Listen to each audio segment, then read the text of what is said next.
রাসূল বলেন ওয়াকসুরাল হারজু, খুন খারাপি বেড়ে যাবে। আপনাদের নদীর মধ্যে লাশ ভাসতে থাকবে, পাবেন বস্তার ভিতরে লাশ পাবেন, নাম পরিচয় নাই এমন পাবেন, পরিচয় আছে এমনও পাবেন, পরিচয়হীন লাশ এমনও পাবেন।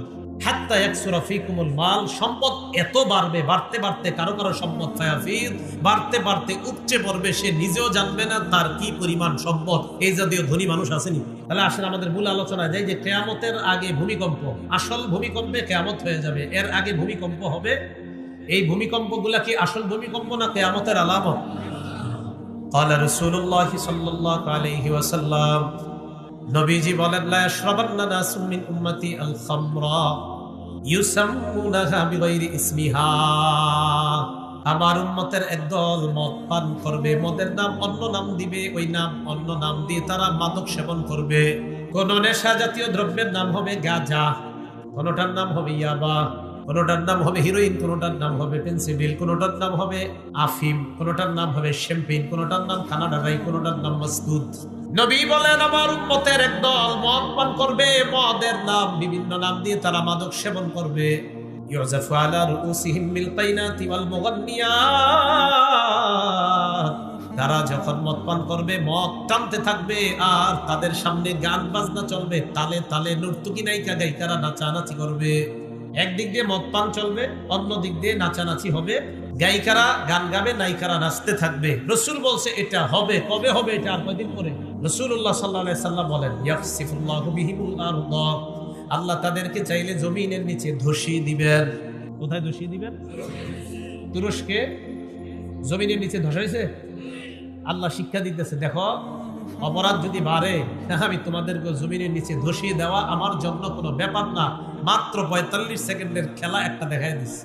ওয়ায়াজআলু মিনহুমুল কিরাদাতা ওয়াল খানাজির, তাদের কাউরে আল্লাহ শুকর বানায় দিবে, কাউরে আল্লাহ বানর বানায় দিবে, কাউকে শুকর বানায় দিবে। আবার আগের কথা আসেন, আসল কিয়ামত যখন হবে, আসল ভূমিকম্পে কিয়ামত হয়ে যাবে। এর আগের কিয়ামতের আগে যে ভূমিকম্পগুলো, এইগুলা কিয়ামতের আলামত। কিয়ামতের আলামত নামে যে ভূমিকম্পগুলো হবে, বলেন তো কেন হবে? قال رسول الله صلى الله عليه وسلم, নবীজি বলেন আমার উম্মতের মধ্যে যখন 15টা অপরাধ বাড়বে, তখন তাদের মাঝে ভূমিকম্প সহ বড় বড় গজব আসবে। 1 নাম্বার ইদাতুহিজাল ফাইউ দুয়ালা, যুদ্ধলব্ধ সম্পদ ব্যক্তিগত সম্পদে রূপান্তরিত হবে। 2 নাম্বার আল আমানাতু মাগনামা, আমানত লুটের মালে পরিণত হবে। আপনি আমার কাছে আমানত রাখছেন, এই আমানত আমি আপনাদের যথাযথভাবে আদায় করে দেওয়া। ইজমানুলি সিত্তান আজমান লাকুমুল জান্নাহ, তোমরা আমাকে 6টা জিনিসের নিশ্চয়তা দিয়ে দাও, আমি তোমাদেরকে জান্নাতে নেওয়ার জিম্মাদার হয়ে যাব। কথা হারায় ফেললেন না। কয় অপরাধে গজব আসতে পারে আমাদের উপর? 15টা। 15টার মধ্যে দ্বিতীয়টা হলো আমানত লুটের মালে পরিণত হবে। এখান থেকে আলোচনা গেছি অন্যদিকে আমানত। রাসূল বলেন 6টা জিনিসের নিশ্চয়তা দাও আমাদের। তো রাসূলুল্লাহ সাল্লাল্লাহু আলাইহি ওয়াসাল্লাম এই কথা বলার পর বলেন, 1 নাম্বার উসদুকু ইদা হাদাসতুম, যখন কথা বলবা সত্যি কথা বলবা। 2 নাম্বার আফু ইদা ওয়াআদতুম, ওয়াদা করলে ওয়াদা রক্ষা করবা। 3 নাম্বার আদু ইদা তুমিনতুম, তোমাদের কাছে আমানত রাখা হলে আমানত যথাযথভাবে আদায় করবা। 4 নাম্বার উদ্দু আবসারাকুম, নজর হেফাজত করবা। 5 নাম্বার ওয়াহফাজু ফুরুজাকুম, লজ্জাস্থান হেফাজত করবা। 6 নাম্বার কুফু আইদিয়াকুম, হাতগুলা অন্য মানুষকে কষ্ট দেওয়া থেকে তুমি বিরত রাখবা। আজমান লাকুমুল জান্নাহ, আমি নবী তোমাকে জান্নাতে নেওয়ার জিম্মাদার হয়ে যাব। قال رسول الله صلى الله عليه وسلم, بادروا بالأعمال سبعا, রাসূলুল্লাহ সাল্লাল্লাহু আলাইহি ওয়াসাল্লাম বলেন 7টা জিনিস তোমাদের কাছে আসার আগে তোমরা আমলের প্রতি মনোযোগী হও, আমলের প্রতিযোগিতা করো, আমল বাড়ায় দাও। কয়টা জিনিস আসার আগে? 7টা জিনিস আসার আগে। 1 নাম্বার হাল তানজুরুনা ইল্লা ফাকরান মুনসিয়া, তোমরা কি এমন দারিদ্রতার অপেক্ষা করো যেই দারিদ্রতা তোমাদেরকে সব ভুলিয়ে দেয়? যেই দারিদ্রতা তোমাদেরকে আল্লাহ, ইসলাম, কোরআন, সুন্নাহ সব ভুলিয়ে দেয়, এই দারিদ্রতার অপেক্ষা করো। মানে এমন দারিদ্রতা আসার আগে আমলের প্রতি মনোযোগী হও। যেই দারিদ্রতা মানুষকে আল্লাহ ভুলিয়ে দেয়, এই দারিদ্রতার আগে আমলে মনোযোগী হও। এটা 1 নাম্বার। 2 নাম্বার, আও গিনান মুতগিয়া, অথবা তোমরা কি এমন প্রাচুর্যতার অপেক্ষা করছো, ধনাঢ্যতা, এমন টাকা পয়সার, যেই টাকা পয়সা তোমাদেরকে বিদ্রোহী বানায় দেয়, যেই টাকা পয়সা তোমাদেরকে ধর্মদ্রোহী বানায় দেয়, এমন টাকা পয়সার অপেক্ষা করছো? তাহলে 1 নাম্বার, এমন দারিদ্রতা, যেই দারিদ্রতা আল্লাহ ভুলায় দেয়, এমন দারিদ্রতার আগে আমলে মনোযোগী হও। এমন ধনী হওয়ার আগে আমলে মনোযোগী হও, যেই ধনী হওয়াটা তোমাকে নাফরমান বানায় দেয়, বিদ্রোহী বানায় দেয়, ধর্মদ্রোহী বানায় দেয়, এমন ধনী হওয়ার আগে আমলে মনোযোগী হও। এগুলো 2 নাম্বার। 3 নাম্বার, আও মারাদান মুফসিদা, অথবা এমন রোগ, এমন অসুস্থতা, যেই অসুস্থতা তোমার দেহকে নষ্ট করে দেয়, এমন অসুস্থতার আগে আমলে মনোযোগী হও। যে অসুস্থতা দেহকে নষ্ট করে দেয়, এমন অসুস্থতার আগে আমলে মনোযোগী হও। এটা হলো 3 নাম্বার। 4 নাম্বার, আও হারামান মুফান্নিদা, অথবা তুমি বুড়া হওয়ার আগে, বার্ধক্যে পৌঁছার আগে আমলে মনোযোগী হও। যেই বার্ধক্যতা তোমার জ্ঞান বুদ্ধি নষ্ট করে দেয়, যেই বয়স তোমার জ্ঞান বুদ্ধি নষ্ট করে দেয়, এমন বয়সে পৌঁছার আগে তুমি আমলে মনোযোগী হও। 5 নাম্বার, আও মাউতান মুজহিজা, এমন মরণ, যে মরণ হঠাৎ এসে যায়। কিয়ামতের আলামত, হঠাৎ মৃত্যুর সংখ্যা বাড়বে। রাসূল বলেন, যেই মরণ হঠাৎ এসে যায়, এই মরণের আগে আমলে মনোযোগী হও। মরণ আসলে আর আমল করতে পারবো না, শেষ। 6 নাম্বার, আওয়াদ দাজ্জাল ফাশাররু গায়বিন ইউনতাজার, দাজ্জাল আসার আগে আমলে মনোযোগী হও। যেই দাজ্জাল, ওই অনুপস্থিত বস্তুর মধ্যে সবচেয়ে নিকৃষ্ট জিনিস হলো দাজ্জাল। আমরা অনুপস্থিত যাদের অপেক্ষায় আছি, প্রবাসে যারা আছে তার অপেক্ষায় থাকি। আমরা অপেক্ষায় আছি ইমাম মাহদি আসবে, আমরা অপেক্ষায় থাকি গজওয়াতুল হিন্দ হবে। তো রাসূল সাল্লাল্লাহু আলাইহি সাল্লাম বলেন, যেই অনুপস্থিত বিষয়ের অপেক্ষা তোমরা করো, এর মধ্যে সবচেয়ে নিকৃষ্ট হলো দাজ্জাল। এই দাজ্জাল আসার আগে আমলে মনোযোগী হও। 7 নাম্বার, কিয়ামত, কিয়ামত আসার আগে আমলে মনোযোগী হও। ফাসসাআতু আদহা ওয়া আমার, কিয়ামত সবচেয়ে তিক্ত, সবচেয়ে বিভীষিকাময়, সবচেয়ে ভীতিকর জিনিস হলো কিয়ামত। এই কিয়ামত আসার আগে আমলে মনোযোগী হও। কয়টা হলো? রাসূলুল্লাহ সাল্লাল্লাহু আলাইহি সাল্লাম বলেন, 7টা জিনিস তোমাদের জীবনে আসার আগে তোমরা আমলে মনোযোগী হও। মনিটরগুলো বন্ধ করে দাও। 7টা জিনিস আসার আগে তোমরা আমলে মনোযোগী হও। তাহলে 1 নাম্বার, এমন দারিদ্রতা, যেই দারিদ্রতা আল্লাহ ভুলায় দেয়। 2 নাম্বার, এমন টাকা পয়সা, যেই টাকা পয়সা আপনাকে ধর্মদ্রোহী বানায় দেয়। 3 নাম্বার, এমন অসুস্থতা, যে অসুস্থতা আপনার দেহটাকে শেষ করে দেয়। 4 নাম্বার, এমন বার্ধক্যতা, যে বার্ধক্য আপনার জ্ঞান বুদ্ধি সব ভুলায় দেয়, যখন আপনার মেধা আর কাজ করে না। 5 নাম্বার, এমন মরণ, যে মরণ হঠাৎ এসে যায়। 6 নাম্বার, দাজ্জাল। দাজ্জাল হলো আমরা যাদের অপেক্ষা করি, অনুপস্থিত এখনো যারা আছে, এর মধ্যে সবচেয়ে নিকৃষ্ট দাজ্জাল। 7 নাম্বার, কিয়ামত। রাসূল বলেন, কিয়ামত সবচেয়ে তিক্ত এবং সবচেয়ে ভয়ঙ্কর জিনিস হলো কিয়ামত। এই 7টা বিষয় তোমাদের জীবনে আসার আগে আমলে মনোযোগী হও। তাহলে এর মধ্যে 7 নাম্বারটা কিয়ামত। 7 নাম্বারটা কি? কিয়ামত। আল্লাহ পাক রব্বুল আলামিন এটাই বলেন, ইযা জুলজিলাতিল আরদু জিলজালাহা। বেঈমানরা কয় কিয়ামত কবে হবে? কিয়ামত হয় না কেন?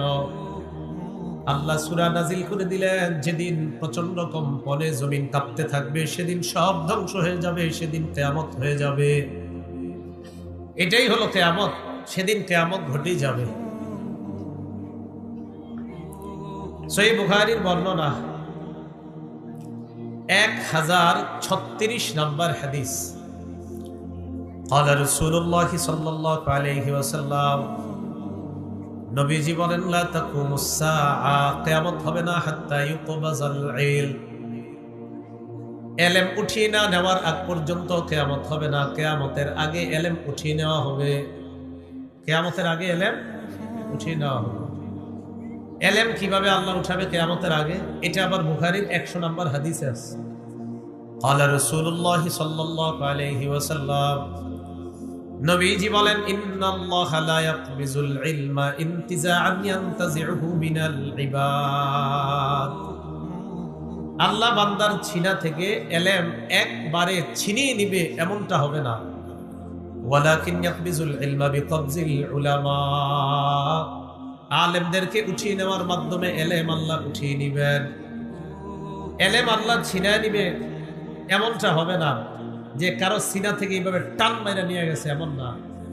আলেমদের মৃত্যু হবে, ইলম উঠে যাবে। গত 2 বছর 3 বছর আমাদের দেশে আলেম মৃত্যুর হার কম না অনেক বেশি? অনেক বেশি। তো রাসূলুল্লাহ সাল্লাল্লাহু আলাইহি সাল্লাম বললেন, কিয়ামতের আলামতের মধ্যে একটা হলো হাত্তা ইউকবাজাল ইলম, ইলম উঠিয়ে নেওয়ার আগ পর্যন্ত কিয়ামত হবে না। এমন একটা পরিস্থিতি সৃষ্টি হবে, হাত্তা ইযা লাম ইউতি আলিমা, যখন কোনো আলেম খুঁজে পাবে না, ইত্তাখাযান নাসু রুউসান জুহালা, মানুষ জাহেলদেরকে নেতা বানাবে। ধর্মীয় নেতার আসনে জাহেলকে বসায় দিবে। ফাস্তাফতাউ ফাআফতাউ বিগাইরি ইলম, মানুষ জাহেলদেরকে একের পর এক প্রশ্ন করবে, আর জাহেল সাহেব একের পর এক উত্তর দিতেই থাকবে।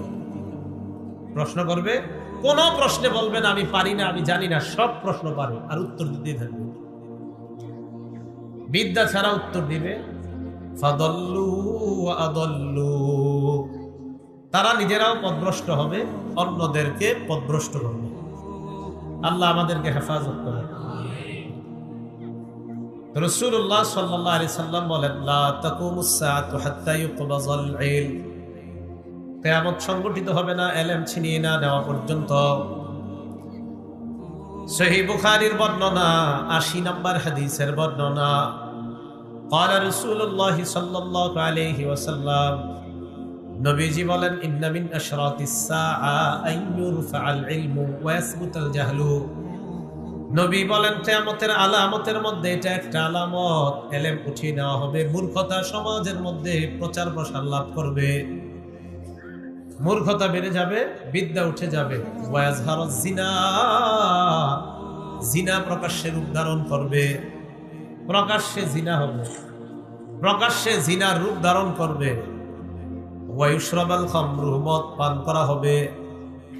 তো রাসূলুল্লাহ সাল্লাল্লাহু আলাইহি সাল্লাম বললেন, কিয়ামতের আলামত ইলম উঠে যাওয়া, মূর্খতা ছড়িয়ে পড়া। ইলম উঠে যাওয়া, মূর্খতা ছড়িয়ে পড়া, এটা হলো কিয়ামতের আলামত। তো আসেন বুখারীর ওই হাদিসটা পুরোটা শুনি। 1036 নম্বর হাদিসে রাসূল বলেন, লা তাকুমুস সাআতু হাত্তা ইউকবাজাল ইলম, কিয়ামত সংগঠিত হবে না ইলম যতক্ষণ উঠিয়ে নেওয়া না হয়। এরপর রাসূল বলেন, ওয়াতাকসুরাজ জালাজিল, ভূমিকম্প না হওয়া পর্যন্ত কিয়ামত হবে না। ভূমিকম্প বেড়ে যাবে, একের পর এক ভূমিকম্প হবে, এই ভূমিকম্প না হওয়া পর্যন্ত কিয়ামত হবে না। একের পর এক ভূমিকম্প হবে, দেশে দেশে ভূমিকম্প হবে, এই ভূমিকম্প না হওয়া পর্যন্ত কিয়ামত সংগঠিত হবে না। তাহলে ইলম উঠে যাওয়া, ভূমিকম্প বেড়ে যাওয়া, এটা কিয়ামতের আলামত। এটা কি কিয়ামতের আলামত? ভূমিকম্প বেড়ে যাওয়া। এরপরে রাসূল বলেন, ওয়াতাকসুরাল ফিতান, ফিতনা বেড়ে যাবে।